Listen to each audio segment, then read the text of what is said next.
All right, pre-algebra, we are back with chapter 12. This is going to be the last one that we do, and it's fun. It's about geometry, if you've peeked ahead a little bit, so we are going to jump right in. Okay, this is 12.1. Probably should have written that. Let's do that now. Let's see. Okay.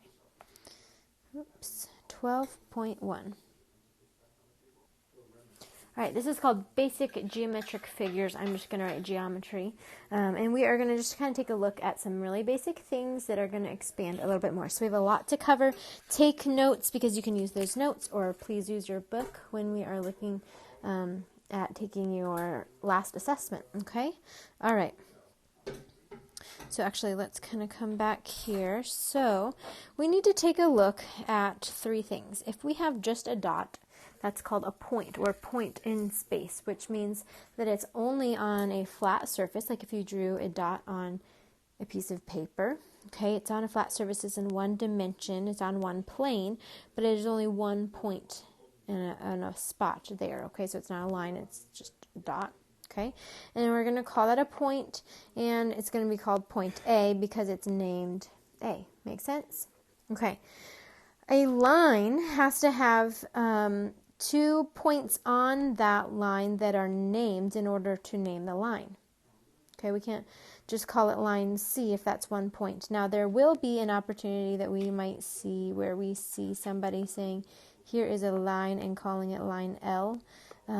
They probably would have it a little bit more like this. Okay, line L, or maybe they would have it line M. It would be right next to it. Okay, so if you have something like that, that could be a way that you would call it. You would write the word line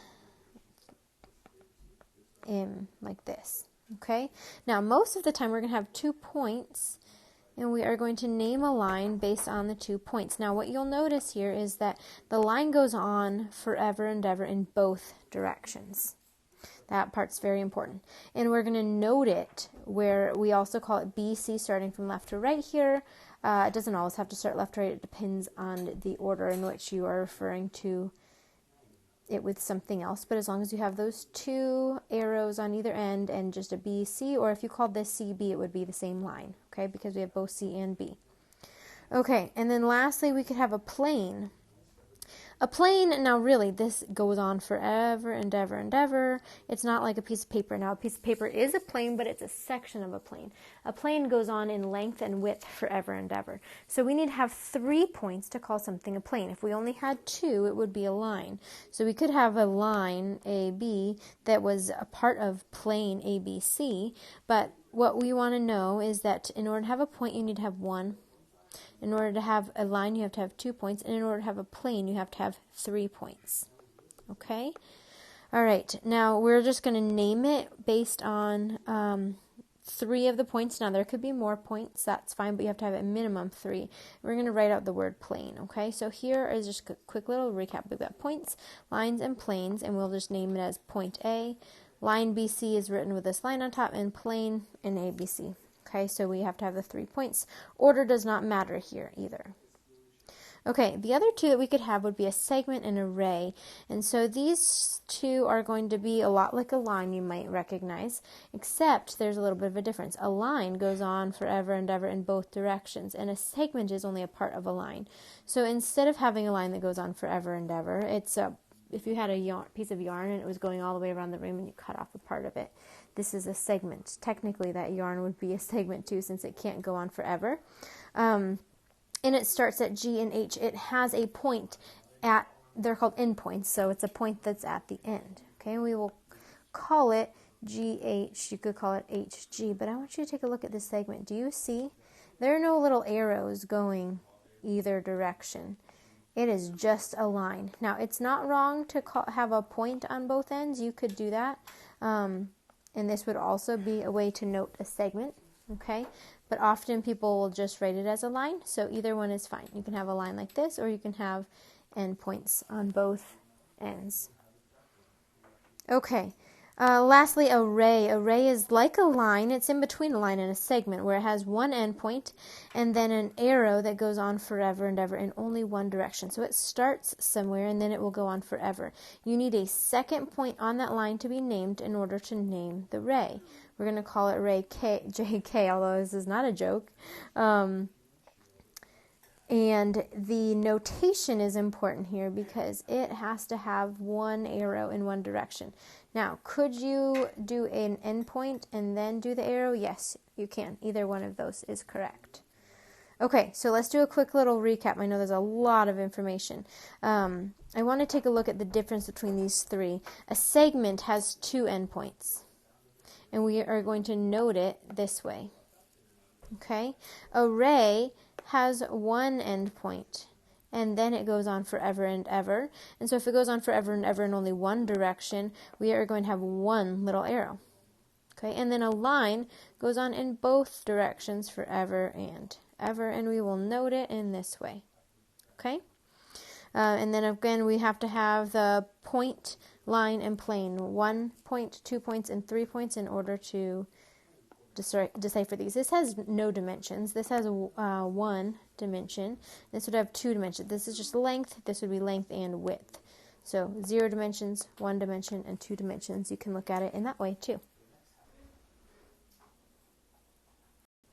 The other part of what we are going to look at for our 12.1 are going to be different types of angles. Now this should be a review for you. You probably remember this from before. But an acute angle looks like this, a right angle looks like this, an obtuse angle, and a straight angle. All right, let's talk about it a little bit more in depth. We're naming the angle by its vertex. The vertex are where the 2 points come together, and if you actually isolate this part a little bit here, this part here, actually, let me use a different color, could look like a ray, right? There's one end point, and then it goes on forever and ever. So it's really 2 rays put together. With one endpoint, and that endpoint where they meet is called the vertex. This is a vertex X, so we're going to name this as the measure of angle X, that's what that means, is less than 90 degrees. That's what an acute angle is. So this could be 45 degrees. It could be, actually that doesn't look like 45 degrees, but just imagine this could be 30 degrees. It could be 2 degrees. It could be 1 degree. It could be 89 degrees. All of those degree measurements would note this needing to be an acute angle. Okay? All right. Now, a right angle only has one measurement. A right angle has to be exactly 90 degrees. And we note it with this little section here that we put in and make it look like there's a square in the corner of that angle. If you see this, it means that it's 90 degrees and it has to be exactly 90 degrees. So we would read this as the measure of angle Y is equal to 90 degrees for a right angle. An obtuse angle, now if we were in the classroom, I would make you stand up and I'd make you move your arms in these angle measurements. So if you want to do that, you can. Get a little exercise in. Obtuse angle is when you have something that's larger than. Okay, so try to make your arms into an obtuse angle. If you have 90 degrees exactly, it cannot be. It would be a right angle, right? But if it is greater than 90 degrees, measure of angle Z is greater than 90 degrees, but it's less than 180 degrees. So we could have 91 degrees. You could have 100 degrees. You could have 179 degrees. All of those angle measurements would be an obtuse angle. And our last one is called a straight angle, and it has to be exactly 180 degrees. So the measure of angle W is equal to 180. And this is just a straight line. It goes opposite directions. It represents any line is a straight angle, okay? So there's technically an angle here, but it's also a line. So there's a unique property there. Okay, so real quick recap. We've got less than 90 degrees, an acute angle. Exactly 90 degrees is a right angle.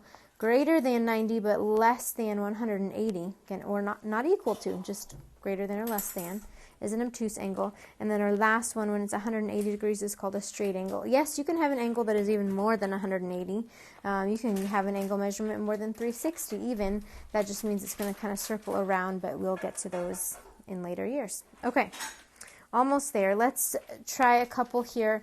I just want you to look at these and tell me what you think they are. Now, if there is not a little square in the corner, you cannot determine it to be a right angle. So when you look at your homework tonight, it's an even number, so you don't have to do it. But number 14 looks like it's a 90-degree angle, and I would accept that answer, except for the fact it doesn't have this little symbol here. And so it's probably like 91 degrees or 89 degrees, something like that, okay? So it has to have that angle measurement. Okay, so this is a right angle. It's 90 degrees. Now this guy here. Now, if you're ever not sure, the corner of your paper is 90 degrees. Okay, so if you have a piece of paper, let me see if I can draw one real quickly for you here.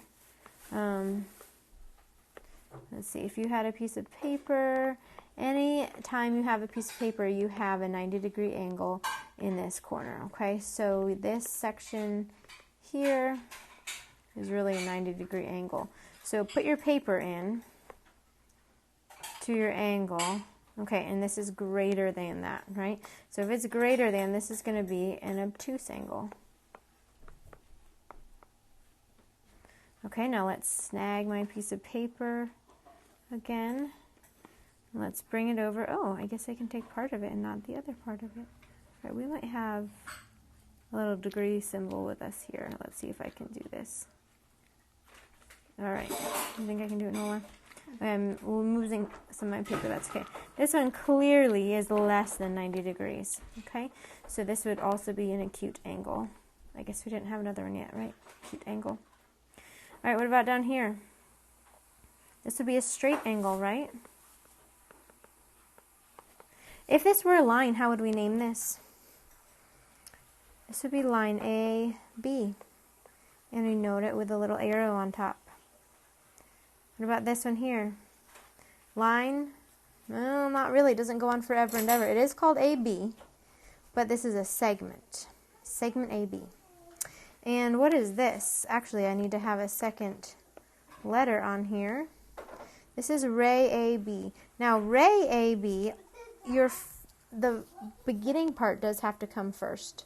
Because I start at A and then I travel onward to B. And this is the only one that direction really matters, because you could go either direction and still have a segment here. You could go either direction and still have a line here, but you could not go either direction and have a ray. You could have a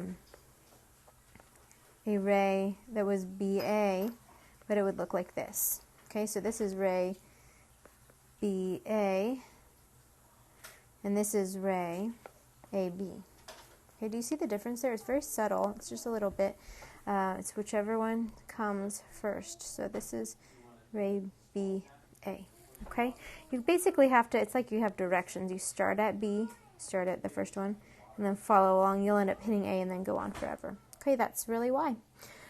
All right, well, I think you're all set with that information. Go knock out the homework, check it with what's on RenWeb, and come check in tomorrow to learn a little bit more about angles.